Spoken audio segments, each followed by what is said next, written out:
The crystal chandeliers of the Grand Meridian Ballroom cast fractured rainbows across marble floors, worth more than most people's homes. Marcus Chen adjusted his department store tie, the nicest one he owned, and tried not to feel like an imposter among the designer tuxedos and couture gowns swirling around him. "There you are." Victoria's voice cut through the chamber music. His fiancée glided toward him in a dress that cost more than his monthly rent, her arm linked with a silver-haired man Marcus didn't recognize.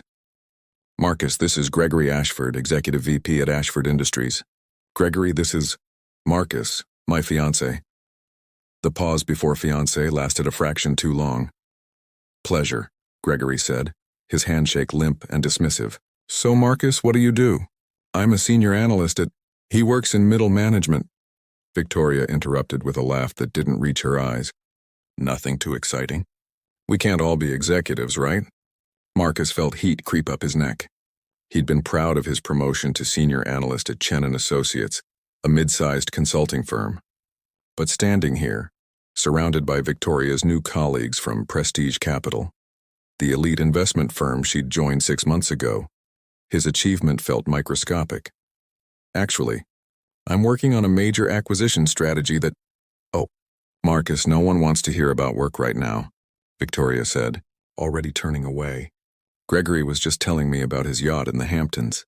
You should continue, Gregory." For the next hour, Marcus orbited Victoria's conversations like a forgotten satellite. She introduced him to her colleagues with progressively less enthusiasm, her descriptions of him shrinking with each interaction. My fiancé became Marcus, became a friend, became finally just a vague gesture in his direction. He found himself standing alone near the bar, nursing a whiskey he couldn't really afford at these prices, when he overheard her voice carrying from a nearby cluster of executives. "Honestly, don't know what I was thinking," Victoria said, her voice sharp with champagne and ambition. "We got engaged when we were different people. When I was still at that small firm, when I thought a nice guy with a stable job was enough. But now," she gestured at the opulent room, "this is my world now. These are my people. So break it off," a woman's voice suggested. "I will. After tonight." I don't know. He's harmless, you know. Safe, but safe is so boring. These past months at Prestige have shown me what's possible. The deals, the power, the connections. I can't go back to Sunday dinners and movie nights with someone who thinks a successful weekend is finishing a project proposal. Marcus's hand tightened around his glass. "Speak of the devil," another voice said, and Marcus realized they'd spotted him. Victoria turned, her face flushing slightly, not with embarrassment but with irritation at being overheard. She walked over, her heels clicking like a countdown. "Marcus, we need to talk." "I heard. Then you understand." She crossed her arms. "Look, you're a good person, but let's be honest, you're not on this level. You don't belong here. I've outgrown us." The conversations around them had quieted. Faces turned their way, some curious, some pitying, some amused. "You should probably head home," Victoria continued, her voice carrying across the suddenly silent section of the ballroom. "This isn't your scene." It never was. Marcus looked at her, really looked at her, and saw a stranger wearing his fiancé's face. He thought about the proposal a year ago, the plans they'd made, the small apartment they'd been saving for together. He thought about telling her that the boring project proposal she'd just mocked was actually an acquisition strategy he'd been developing for Chen & Associates' mysterious new partner. Instead, he set down his glass with deliberate care. "You're right," he said quietly. "I should go." He pulled the engagement ring from his pocket. He'd been planning to surprise her by having it resized and placed it on the bar. "Goodbye, Victoria." He walked through that ballroom with his head high, even as whispers followed him like rain. He didn't look back. He had no idea that everything was about to change. 3 months later, Marcus sat in a corner booth at Jerry's Diner, the same place where he'd eaten breakfast after the worst night of his life. The coffee was still terrible. He'd developed a taste for it. "You look different," his sister Amy said, sliding into the seat across from him. "Not the devastated zombie I've been checking on weekly." Marcus smiled. "Therapy helps. So does throwing yourself into work." "About that," Amy studied him. "You've been cryptic about what's happening at Chen & Associates. Last month you said you couldn't talk about it." The month before you were contractually obligated to secrecy. What's going on? He'd been waiting for this conversation. You know how Victoria said I was working on boring project proposals? How could I forget? I've never wanted to slap someone so badly. That project was an acquisition analysis. Chen and Associates was being courted by a major private equity firm. They wanted someone who understood the company from the inside to evaluate its worth and potential. Amy's eyes widened. You were doing due diligence on your own company? Essentially. And my analysis showed that with the right leadership changes and capital injection, Chen and Associates could expand aggressively. We had proprietary methodologies that were undervalued, strong client relationships, and a lean operation that could scale rapidly. Marcus, what did you do? He pulled out his phone and showed her a press release dated 2 days ago. Meridian Capital completes acquisition of Chen and Associates, announces restructuring. Meridian Capital? Amy's voice rose. That's one of the biggest PE firms in the country. They make Prestige Capital look like a regional player. They saw what I saw, and I negotiated a term in the acquisition. I wasn't just staying on. I became part of the leadership team. He paused. Amy, they made me CEO. His sister's jaw dropped. You're the CEO? Of the whole company? Of Chen and Associates, yes. But that's not all. The acquisition came with merger plans. Meridian has been buying up mid-sized consulting and strategy firms across 3 industries. They're consolidating them into one entity. Meridian Consulting Group. 15 companies, over 2,000 employees, projected annual revenue of $800 million. And you're running it? I'm running the flagship division, which includes our former company plus 4 others. I report directly to Meridian's board. He took a breath. Amy, in 3 months I went from senior analyst to CEO of a multi-hundred-million-dollar operation. Amy was speechless for a moment. Then, does Victoria know? No. The press release went out to industry publications, but it hasn't hit mainstream news. And honestly, I haven't thought about her much. I've been working 16-hour days, learning from Meridian's executives, restructuring departments, meeting with clients. But you're going to run into her eventually. Prestige Capital operates in the same circles. Marcus had thought about this. Late at night, when the work finally stopped and silence filled his new high-rise apartment, he'd imagined scenarios. Victoria seeing his name in a trade publication. Victoria hearing through the industry grapevine. Victoria's face when she realized the man she'd dismissed as not on this level was now operating several levels above her. If it happens, he said. I'm not the same person she humiliated. That night broke something in me, but it also freed me. I stopped trying to fit into someone else's vision of success and built my own. Very zen. But I know you, Marcus. Part of you wants her to see what she threw away. He couldn't entirely deny it. Maybe. But more than that, I want to prove to myself that her assessment was wrong. I'm doing this for me. Amy reached across and squeezed his hand. I'm proud of you. Dad would be too. Their father had built Chen and Associates from nothing, working brutal hours to establish the firm before a heart attack took him 5 years ago. Marcus had been working there ever since, trying to honor that legacy. I think about him a lot, Marcus admitted. About how he always said success isn't about the title. It's about the impact you make. I'm trying to honor that. Meridian wants aggressive growth, but I'm making sure we don't lose our culture, that we take care of our people. You're going to do great things. As they left the diner, Marcus's phone buzzed with a calendar reminder. Corporate networking gala, Grand Meridian Hotel, 7 p.m., the same venue. Possibly even the same ballroom. Marcus stared at the notification. His assistant had added it to his schedule weeks ago, one of dozens of events he needed to attend as the new CEO. He'd been too busy to notice the location until now.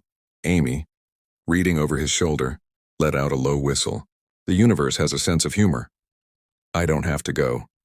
Marcus Chen, you are going to that gala. You're going to walk in there as a CEO, and you're going to own that room. Not for revenge, for closure. She was right. He was done hiding. I'll need a better suit, he said. Amy grinned. Now you're talking. The Grand Meridian hadn't changed. Same crystal chandeliers, same marble floors, same string quartet playing Bach in the corner. But Marcus had changed everything.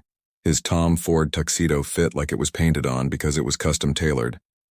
His cufflinks were platinum, a gift from Meridian's chairman after closing his first major deal. The watch on his wrist cost more than his old car. But it wasn't the expensive clothes that made him different. It was the way he carried himself, confident, purposeful, belonging. Mr. Chen, welcome. The event coordinator appeared at his elbow, slightly breathless. We're honored to have you. Your table is in the premier section. Can I get you anything? Just point me toward the bar, thanks. As he crossed the room, he noticed the ripple effect. Heads turned. Conversations paused.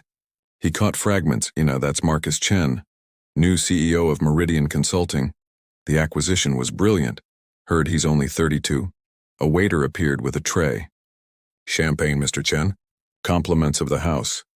Marcus took a glass and scanned the room, not looking for anyone in particular, or so he told himself.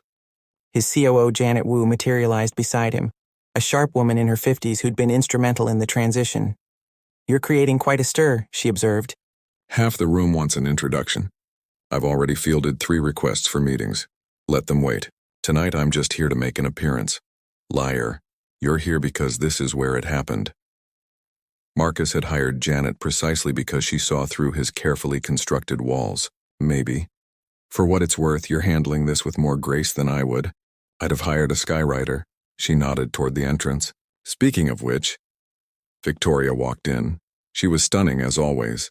A crimson dress that commanded attention, her hair swept up in an elegant twist. She was laughing at something Gregory Ashford was saying, her hand on his arm possessively. So they were together now? Marcus felt nothing, not jealousy, not anger, just mild curiosity, like seeing a stranger who looked like someone he used to know. That's her? Janet asked. That's her?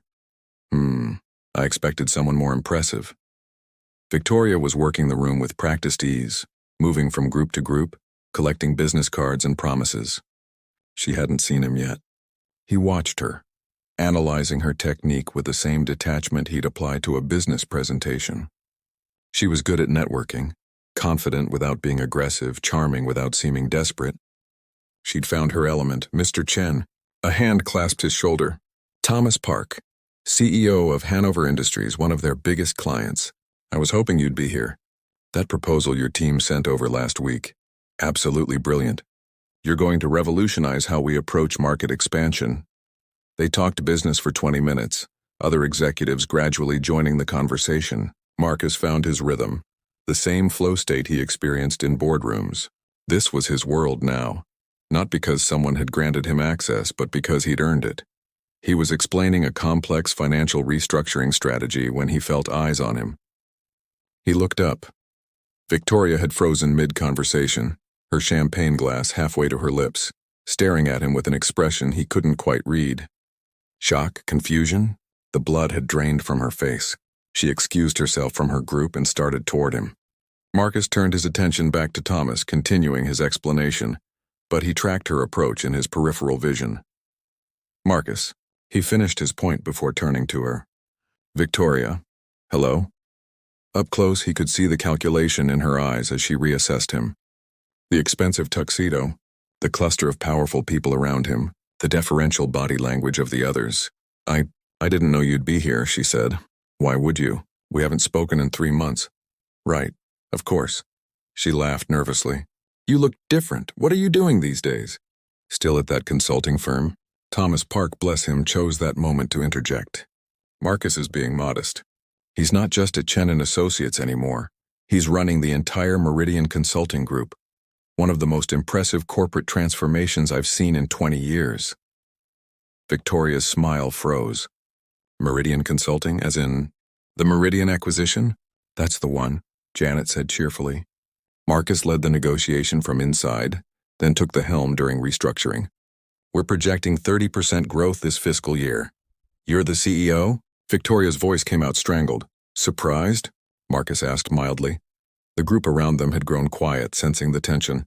Gregory Ashford appeared at Victoria's elbow, taking in the scene with narrowing eyes. Chen, Gregory said with a curt nod. I heard about your promotion. Quite the leap. Gregory, Marcus replied evenly. How's the yacht? A flicker of confusion crossed Gregory's face. He didn't remember that conversation from 3 months ago. But Victoria did. Her face flushed. We should catch up, Victoria said suddenly, her voice taking on a familiar warmth. It's been too long. Maybe coffee this week? I'd love to hear how you managed such an incredible transition. Marcus studied her for a moment. The same woman who'd told him he didn't belong, who'd mocked his ambitions, who'd humiliated him in this very room. I appreciate the offer, he said carefully. But my schedule is pretty packed these days. Janet, do I have any free time this month? Janet pulled out her tablet. You have a working lunch gap on the 28th, but that's scheduled for the Tokyo conference call. Otherwise, you're booked through the quarter. The quarter, Victoria repeated faintly. But I'm sure we'll run into each other at industry events, Marcus said pleasantly. Now if you'll excuse me, I see someone I need to speak with. He walked away, feeling the weight of her stare on his back. The reckoning came 2 weeks later, though Marcus didn't plan it that way. He was in a conference room at Meridian's headquarters, wrapping up a quarterly review with his leadership team, when his assistant poked her head in. Sorry to interrupt, Mr. Chen, but there's a Victoria Hartman in the lobby. She doesn't have an appointment, but she's insisting it's urgent. The room went silent. His team knew the story, not because Marcus had shared it, but because office gossip was inevitable and several of them had been at the gala. Did she say what it's regarding? Marcus asked calmly. She said it's personal. Janet raised an eyebrow. Want me to have security escort her out? It was tempting. But Marcus had learned that avoidance was just another form of letting someone else control the narrative. Give me 10 minutes to finish here, then send her up to my office. After the team filed out, Marcus sat alone for a moment, gathering his thoughts. He'd imagined various versions of this conversation over the past months. In some, he was cold and dismissive. In others, gracious and forgiving. In all of them, he'd felt something: anger, satisfaction, vindication. Now he felt only tired. Victoria was waiting when he entered his office, standing by the floor-to-ceiling windows overlooking the city. She'd dressed carefully, professional but approachable, nothing too flashy, strategic. Thank you for seeing me, she said, turning as he closed the door. You said it was urgent. It is. Marcus, I owe you an apology. He gestured to the chairs by his desk.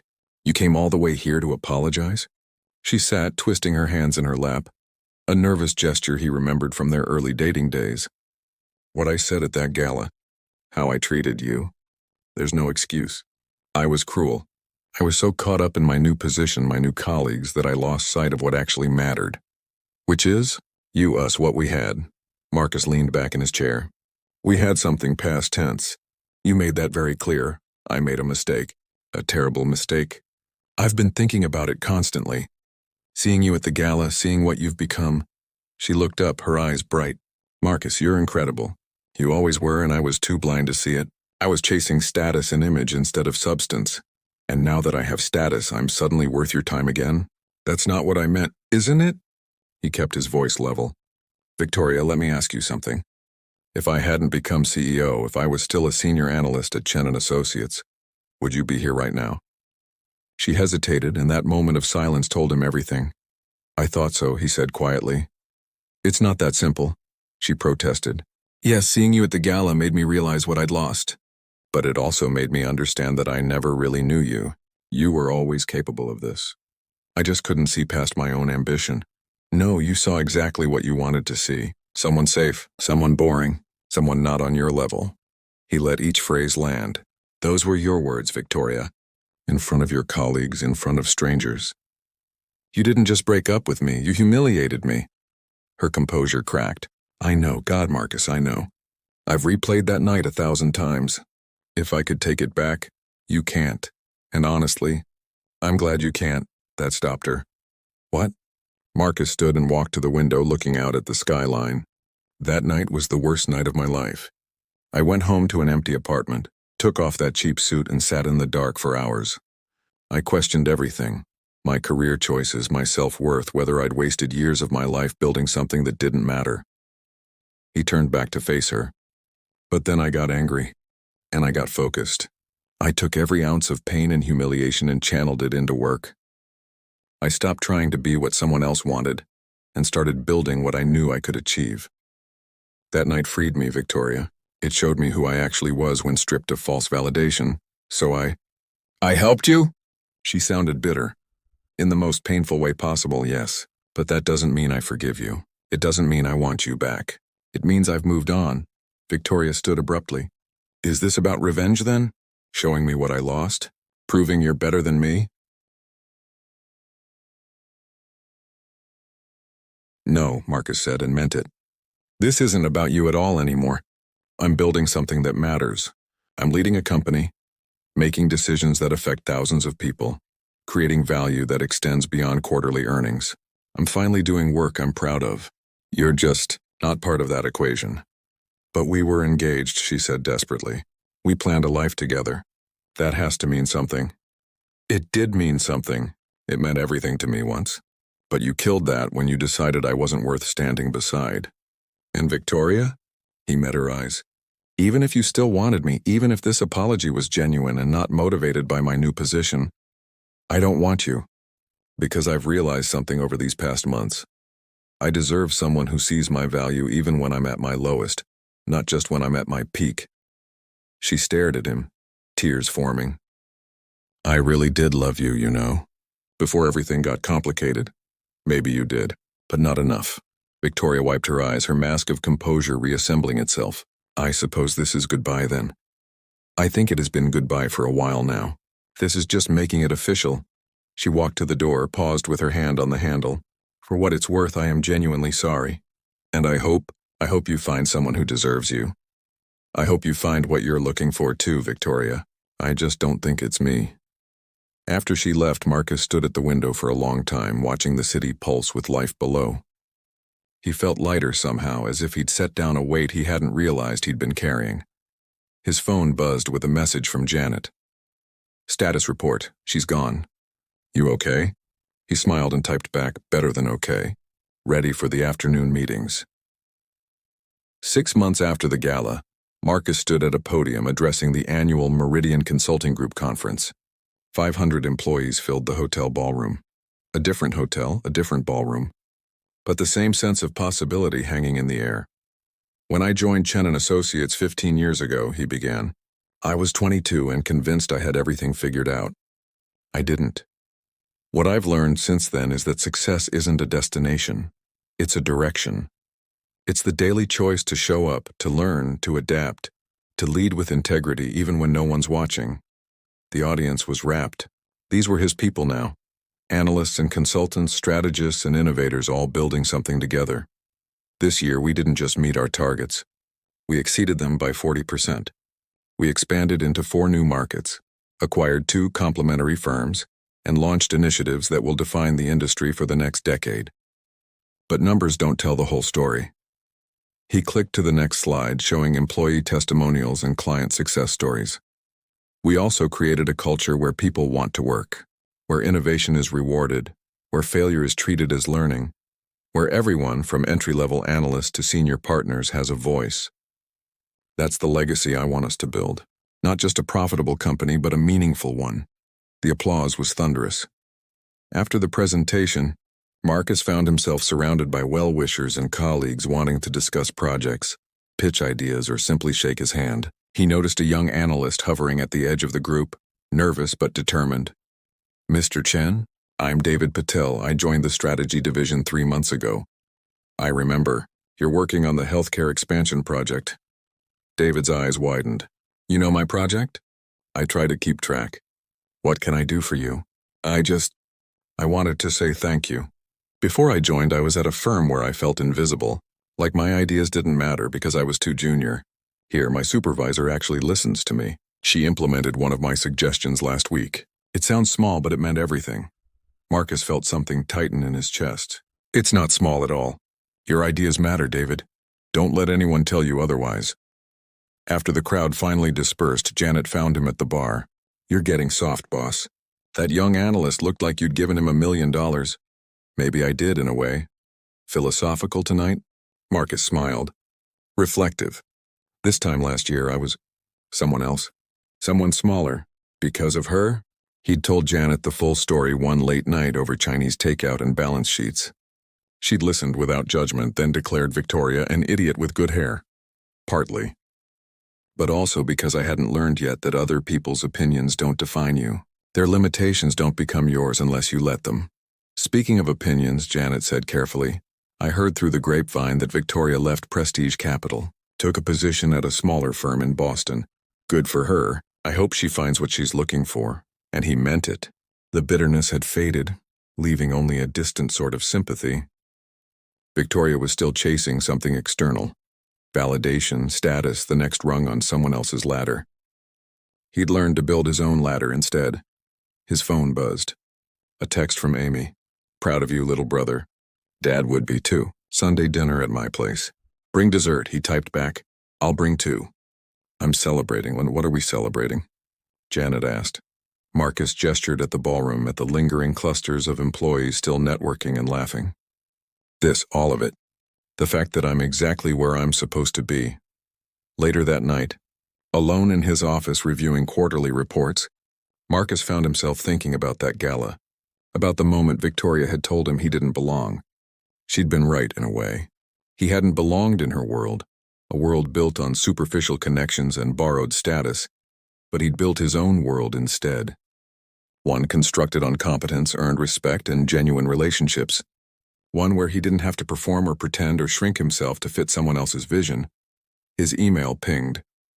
A message from Thomas Park at Hanover Industries. Marcus, the board approved your proposal. Let's schedule a call to discuss implementation. You're changing the game. Marcus smiled and started typing a response. Outside his windows, the city lights stretched to the horizon, full of possibility and promise.